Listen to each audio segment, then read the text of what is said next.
तो आज हमारा टॉपिक है रिलेशन एंड फंक्शन क्लास 12 के लिए। तो इसमें हम मैंने अभी रिलेशन के बारे में देखेंगे और टाइप्स ऑफ रिलेशन देखेंगे। अगर रिलेशन में किसी को कोई प्रॉब्लम है तो वो मैंने एक वीडियो बना रखा है क्लास 11th का रिलेशन।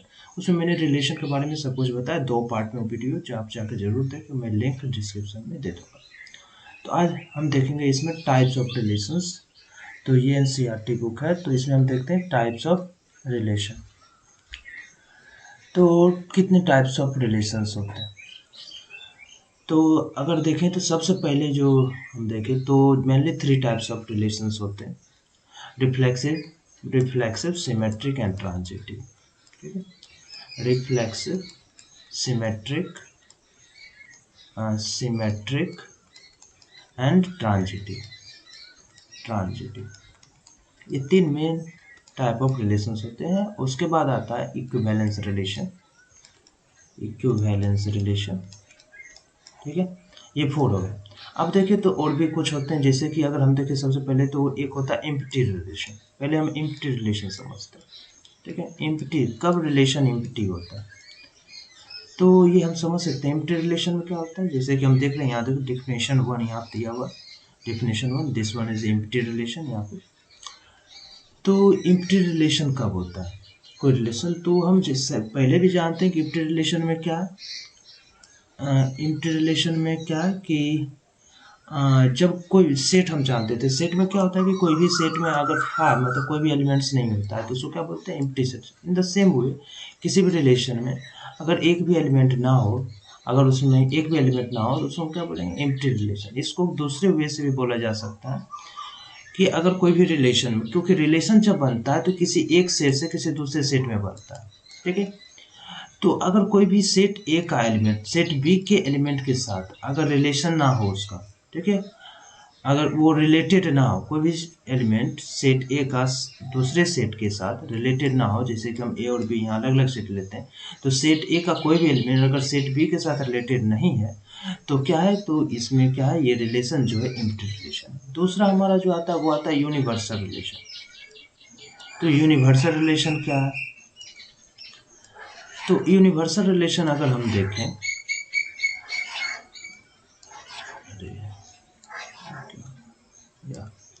हाँ, तो यूनिवर्सल रिलेशन देखें तो यूनिवर्सल रिलेशन क्या होता है कि जैसे कि कोई सेट ए और कोई सेट बी में अगर रिलेशन है, तो अगर इसको हमको देखना है कि यूनिवर्सल रिलेशन है कि नहीं, यूनिवर्सल रिलेशन।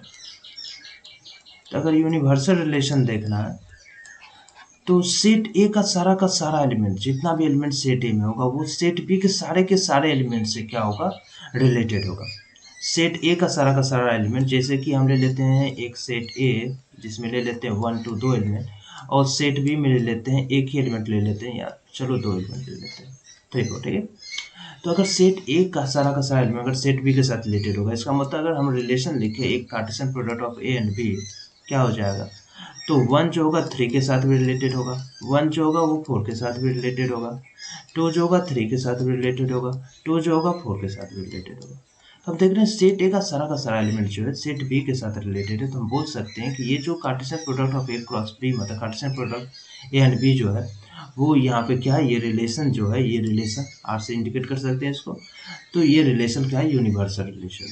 ठीक है, यूनिवर्सल रिलेशन उन्होंने पहले भी बताया रिलेशन के टॉपिक में कि टोटल नंबर ऑफ रिलेशंस कितने पॉसिबल हो सकते हैं, किसी एक रिलेशन में मैक्सिमम नंबर ऑफ एलिमेंट्स कितने हो सकते हैं। तो जो मैक्सिमम नंबर ऑफ एलिमेंट्स होता है वो यही होता है, यूनिवर्सल रिलेशन में जो होता है मैक्सिमम नंबर ऑफ एलिमेंट्स होता है, वो कितने होते हैं, तो इस दोनों का प्रोडक्ट, जैसे नंबर ऑफ एलिमेंट्स इसमें जितने हैं और नंबर ऑफ एलिमेंट्स क्या है, 2 × 2 4।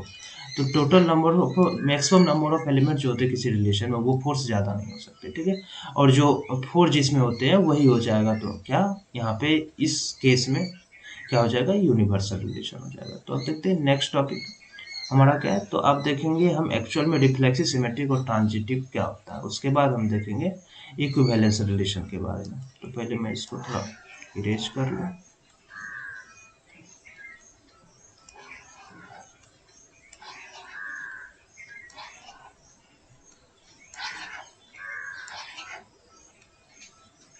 चलो इसे इरेज कर लेते हैं।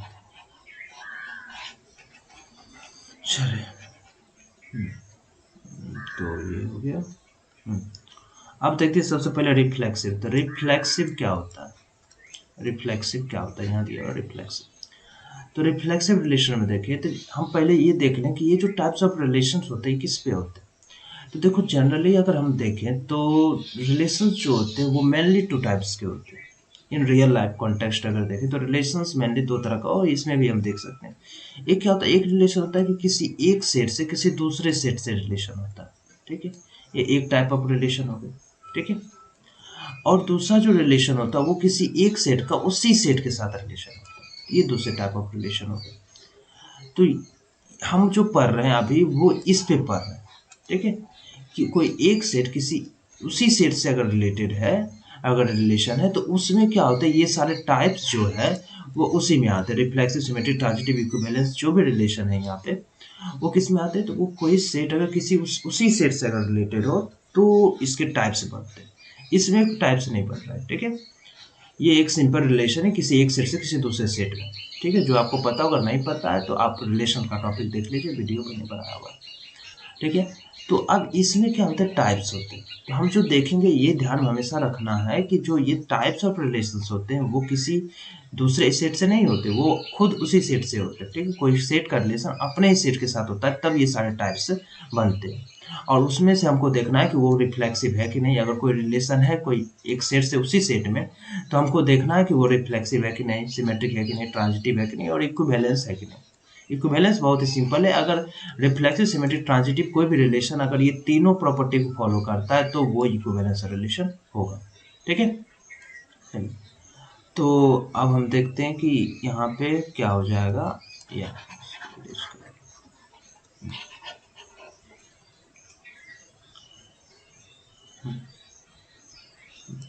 तो आप देखते हैं तो रिफ्लेक्सिव में देखते हैं कि कोई भी एक रिलेशन है, कोई भी, पहले एक सेट ले लेता हूँ ए, क्योंकि रिलेशन जो होता है वो सेट पे होता है। तो यहाँ ले लेता हूँ 1 2 3, एक सेट ले लिया छोटा सा। अब एक रिलेशन लिखता हूँ, एक रिलेशन आर ले लेता हूँ, ठीक है। तो रिलेशन आर देख लेते हैं यहाँ पे। तो रिफ्लेक्सिव अगर हमको बनाना है किसी भी रिलेशन को, तो क्या करना है, सेट ए का जितना भी एलिमेंट होगा जितना भी एलिमेंट होगा वो सारा क्या होना चाहिए, खुद से के साथ रिलेटेड होना चाहिए। मीन्स व्हाट, कि 1 जो होना चाहिए 1 के साथ रिलेटेड होना चाहिए, 2 जो होना चाहिए 2 के साथ रिलेटेड होना चाहिए, 3 जो होना चाहिए वो 3 के साथ रिलेटेड होना चाहिए, ठीक है। अगर ऐसा हुआ तो हम बोल सकते हैं कि वो रिलेशन जो है वो क्या है, रिफ्लेक्सिव को सेटिस्फाई कर रहा है। अगर ऐसा नहीं है तो रिफ्लेक्सिव को सेटिस्फाई नहीं कर रहा। लेकिन अगर इसमें और भी कुछ ऐड हो जाए, जैसे कि हम मान लेते हैं रिलेशन R1 लिखते हैं जिसमें 1 1 तो है, 2 2 भी है, 3 3 भी है, तो ये रिफ्लेक्सिव तो हो गया, कोई प्रॉब्लम। लेकिन और भी कुछ ऐड कर दो तो उससे कोई प्रॉब्लम, जैसे कि अगर इसमें 1 2 भी है, 1 3 भी है, तो कोई प्रॉब्लम नहीं, ये रिफ्लेक्सिव होगा, इसमें कोई प्रॉब्लम नहीं। सिर्फ ये होने चाहिए जितने भी सारे एलिमेंट्स हैं ए के सेट ए में, ठीक है, वो सारे के सारे खुद से रिलेटेड होने चाहिए, और एक्स्ट्रा अगर कुछ है तो उससे हमको प्रॉब्लम नहीं है, लेकिन ये होने चाहिए, ठीक है। तो वो रिफ्लेक्सिव हो जाता है। अब इसी में एक क्या आता है, आइडेंटिटी रिलेशन आता है, वो भी टाइप्स है, लेकिन हम क्या बताइए, मेनली ये टाइप्स होते हैं, ठीक है।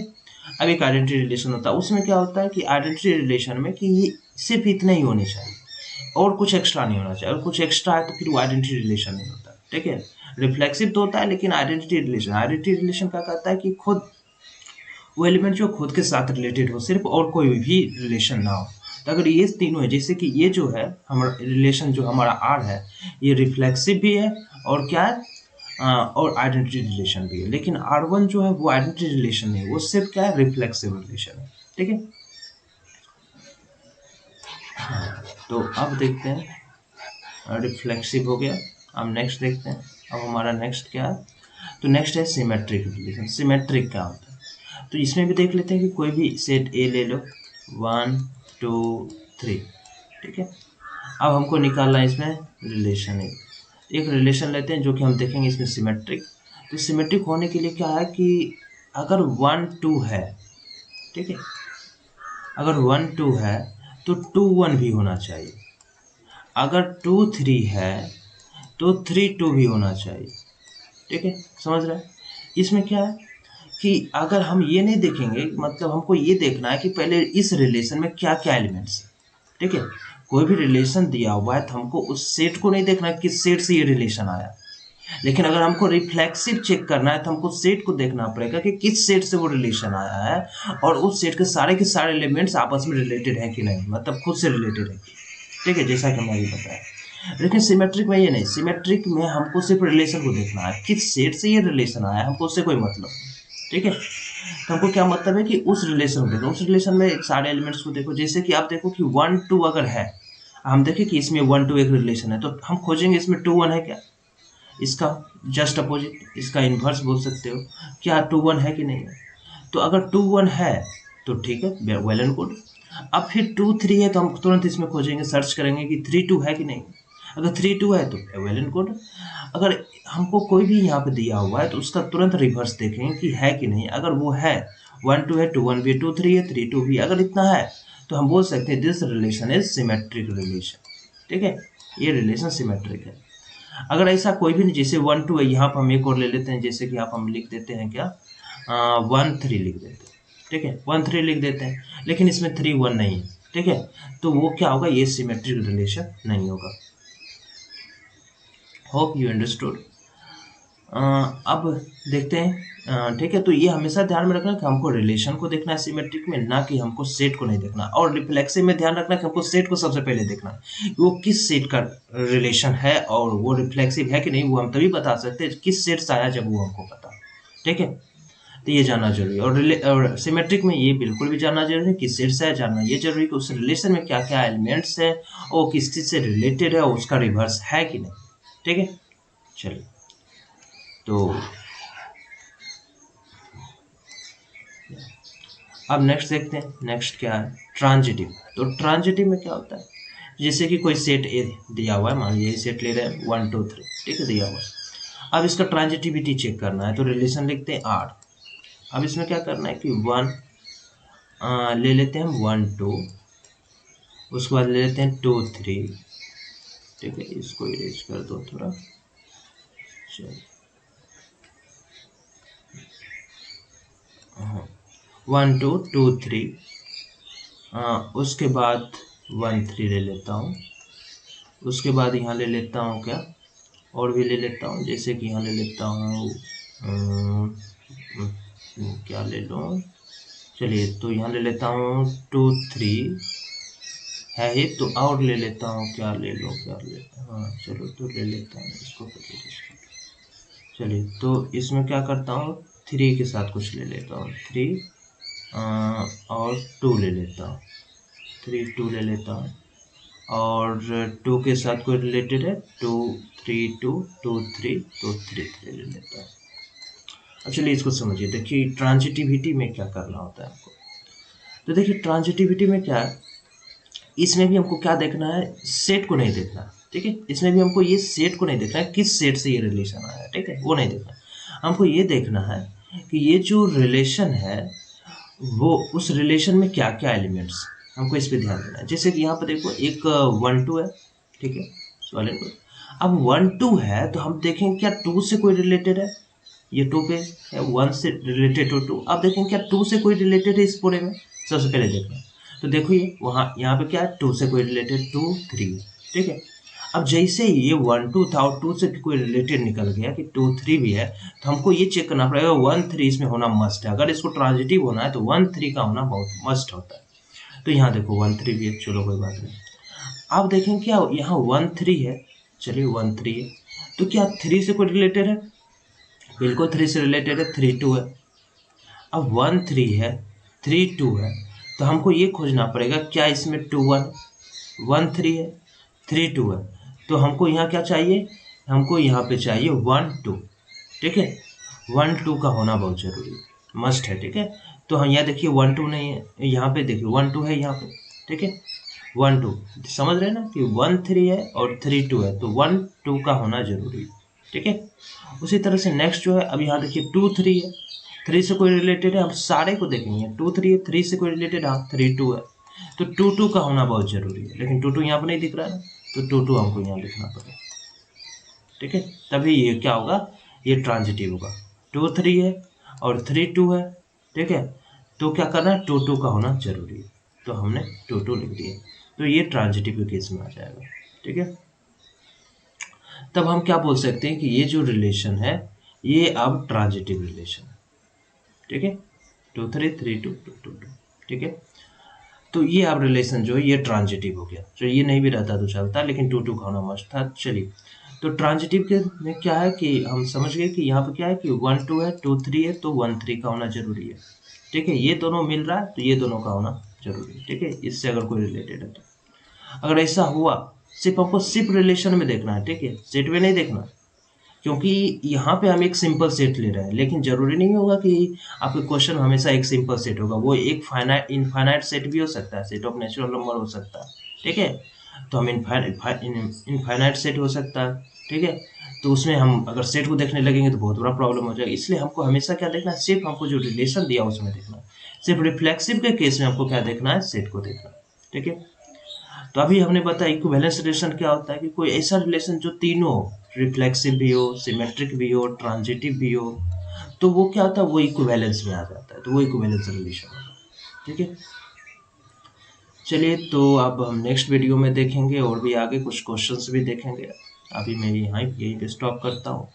और किसी को अगर ऑनलाइन क्लासेस करनी है तो आप इस नंबर पे हमको कॉल कर सकते हैं। ठीक है, 8709062646। ठीक, इस नंबर पर आप कॉल कर सकते हैं। और अगर लगता है कि आपको यहाँ पे कोई प्रॉब्लम है, अगर समझ में नहीं आया तो आप कमेंट करें, मैं फिर से बनाऊंगा। अगर जो समझ में नहीं आया तो मैं फिर से वीडियो बनाऊंगा।